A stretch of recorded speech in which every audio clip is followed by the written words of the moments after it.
Well, hello friends, it's Wayne Polson. I'm coming to you again from SM Heartland right here in northeastern Ohio. And it is an awesome day today, folks. The sun is bright, the sky is clear, the air is crisp. It couldn't be much better. I would love to be able to take this day, click save, put it in my favorites, and be able to pull it out anytime I want to in the future. Wouldn't that be awesome? Nick Pixel, why don't you work on that project? Okay, buddy? I know you're the one that can get it done.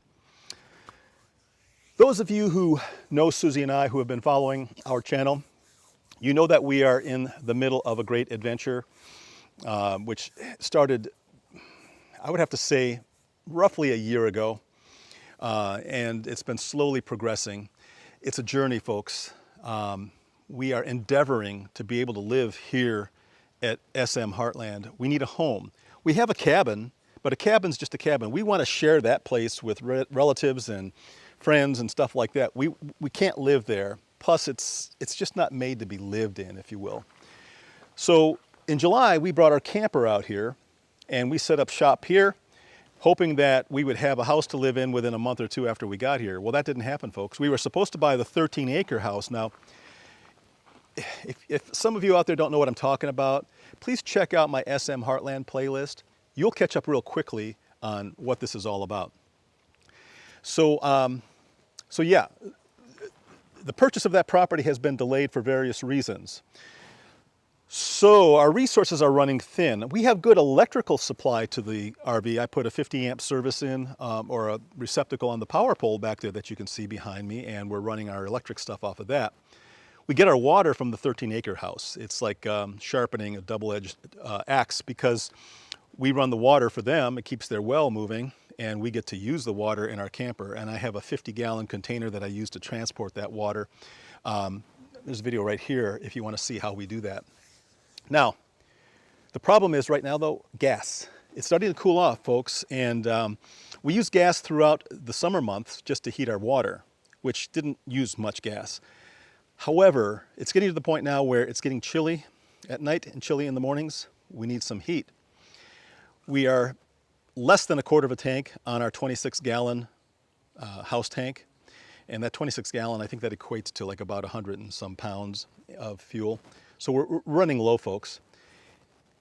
And due to the way we had to park the camper, and I know many of you will totally object to the way that we did this, but it's just the way we did it just to get it here. We can't easily back it off of this location and drive it out to go fill up the tanks. We called gas suppliers in the area. They all say, no, we don't do RVs. Sorry, we can't deliver gas to an RV. So we're stuck. What do we do? Well, I came up with this kit. I found a kit on Amazon. It's basically just a T connection with a T on it that allows you to hook an external tank, a propane tank, up to the camper, and you can run that way.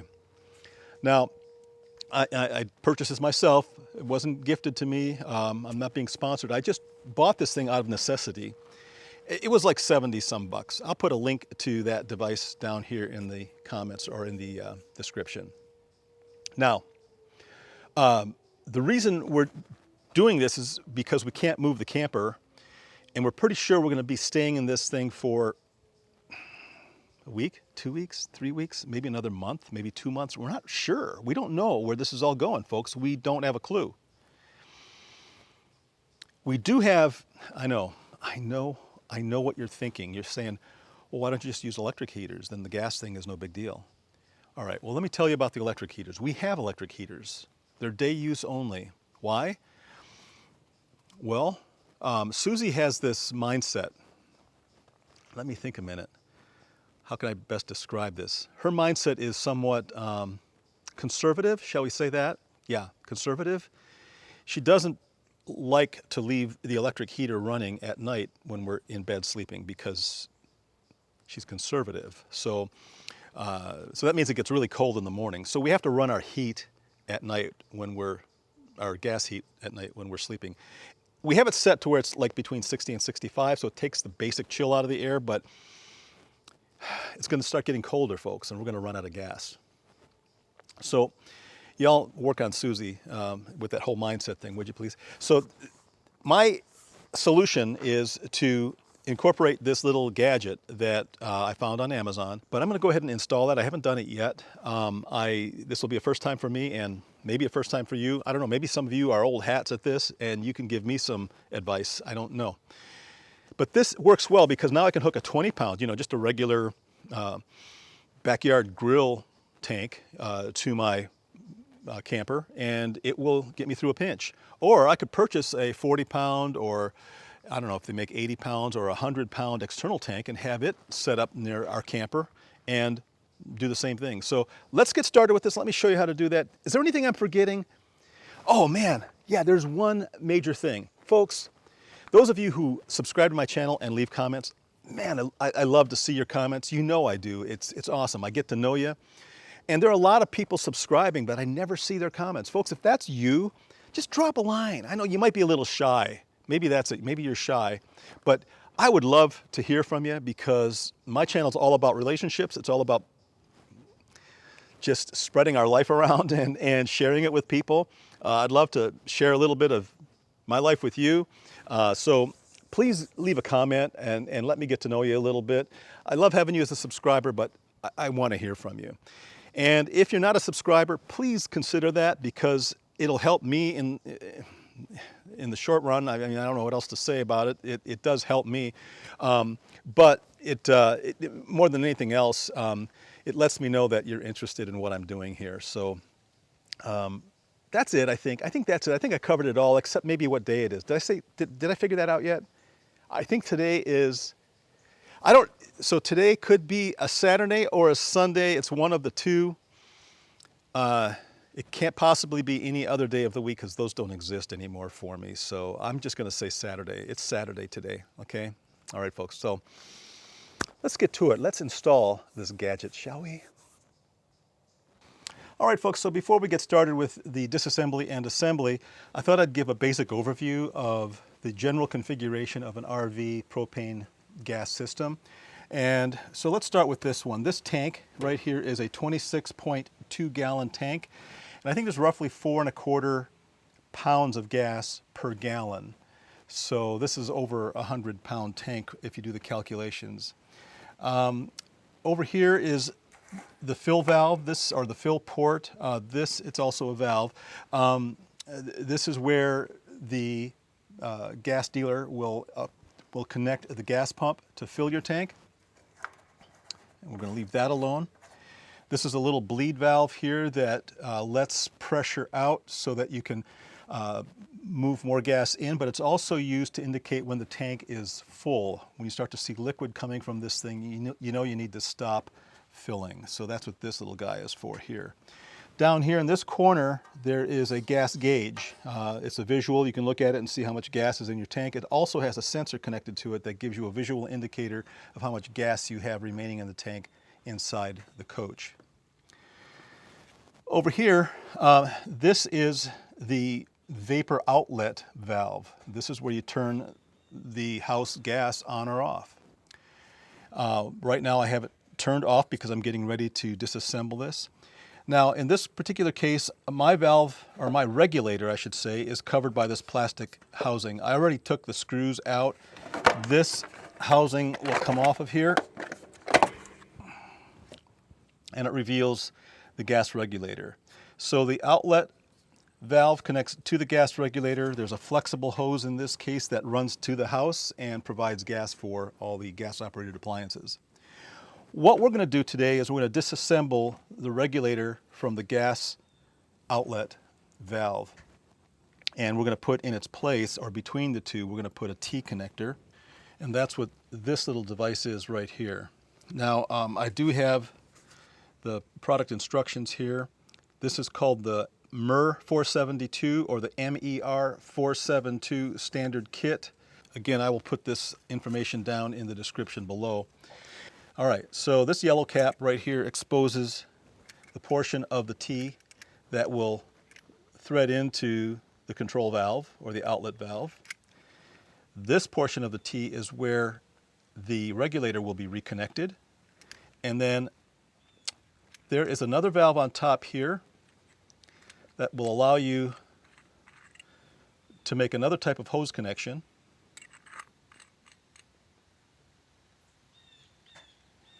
And the one I'm going to be using is this one down here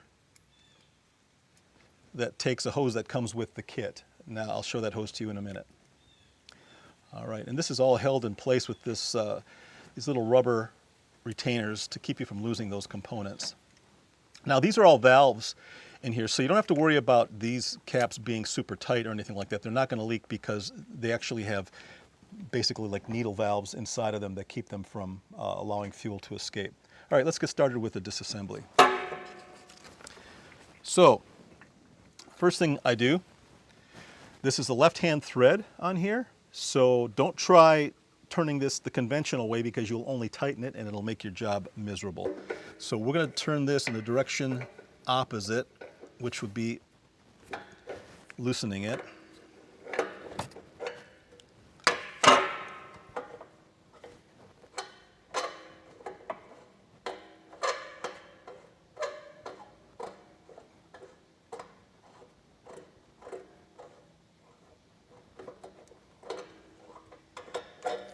Again, I didn't repeat it, but I want you to make sure that this gas supply is turned off before you disconnect this. Otherwise, you will get gas coming out of here. You don't want that to happen, folks. All right, so that's it. We have the regulator free at this point. So at this point, what I'm going to do, you can do this in a couple of different steps of order. You can either attach this to the regulator first and then attach this to the outlet valve, or vice versa. I'm going to attach this part first. Again, turning it in the left-handed direction to tighten it. Everything's going to be just finger tight to begin with. And now the regulator goes in here.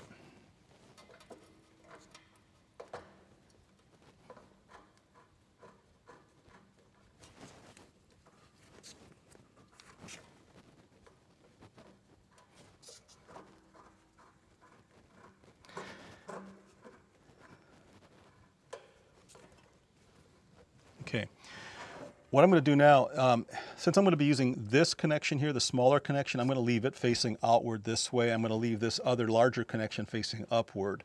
I could probably angle them both down a little bit so they're both somewhat accessible, but in this case, I'm going to do it that way. You always want to have, I'm going to go ahead and tighten the regulator up now. You always want to have a backup wrench, folks. You don't want to just start tightening these things without some kind of backup on the hardware that you're attaching to. So backup wrench will go here. Let me get it down this way so you guys can kind of see what's going on. And then my wrench that I'm going to use to tighten the regulator connection will go up here. Again, tightening in the left-hand direction. And use your backup wrench to offset the pressure you apply to that nut right there. Okay, so that's tight enough for now. Now there is no way to back this one up. I guess there is. There's actually a backup surface right here that I can get this wrench on. So I'm going to put my backup wrench there. And I'm going to tighten.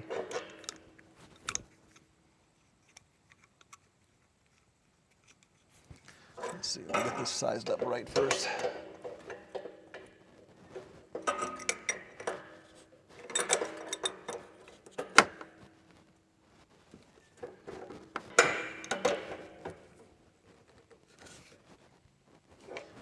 So there we are, folks. This is now tight. Nice and sturdy. Now, one thing I have to say, I wouldn't advise you traveling with this device installed here because there's so much hardware hanging off of this connection here that road vibrations may cause some of these pieces to fracture or come loose.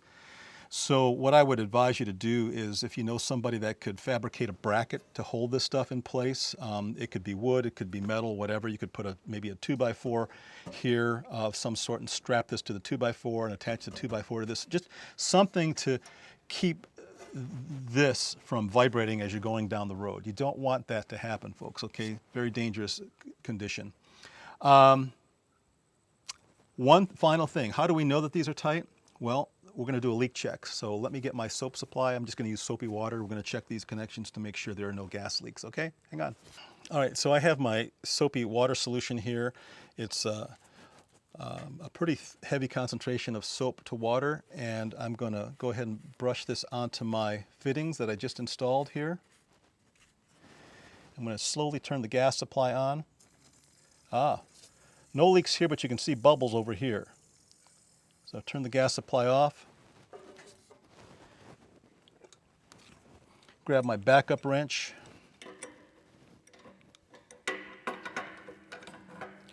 And tighten that up.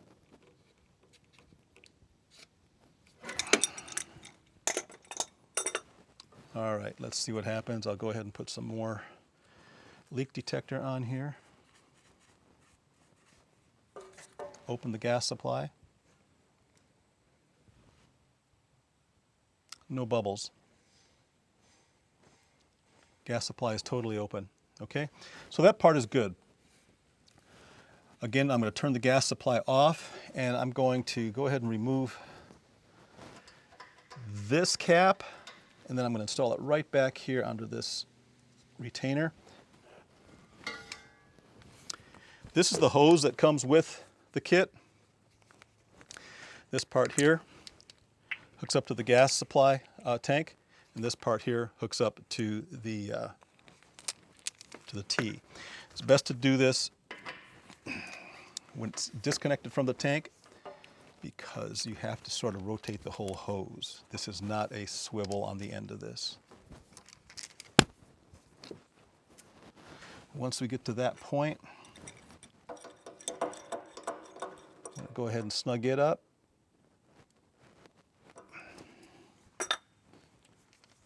Okay. At this point, if I were to open this valve, we would get a flow from here because this is now opening the valve on the inside. So what I want to do now is take my gas tank,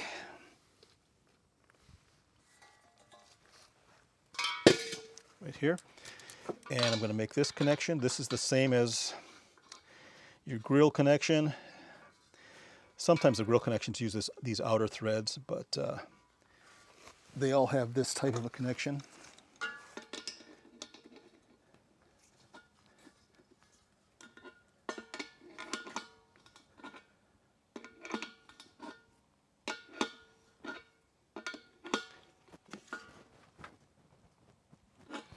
There we go. All right, I'm going to do my leak detector again on the new connections I just applied here. Some here, put some here.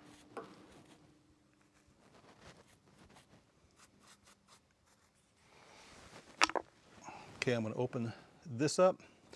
Now this remains closed. When I open this valve up, gas flow is going to come from the tank, and this is going to be gas, not liquid. You don't want to turn these tanks upside down. Make sure you have them right side up when you do this. It's going to flow through here, and it's going to flow to the regulator and supply the house. And it doesn't look like I have any leaks, so operation successful. I'm happy with that. So folks, I hope that does the job. I hope that that looks like a good solution to you. Don't forget to read the instructions that come with the kit. It does have all of this information in it. I just encapsulated it for you. Make sure you do the leak checks. You don't want gas leaking, and it's real easy to do the leak checks. I used Dawn liquid, about a tablespoon of Dawn liquid to about 3 tablespoons of water, and that's how I came up with my leak check. So make sure you do that, folks, and you should be safe, and you should be able to stay longer. That's what it's called, by the way. It's called the Stay Longer Kit, I think, something like that. Anyway, it's all in the video description, folks. I'm happy. I'm happy. Folks, love you guys. Thanks for watching my video. This is kind of a long one, I know, but thanks for hanging in there with me. I hope it was instructional. Be safe out there, but most of all, stay kind. Be kind. Spread the love around the community, folks. We all need it. The world needs it, right? All right, see you next time.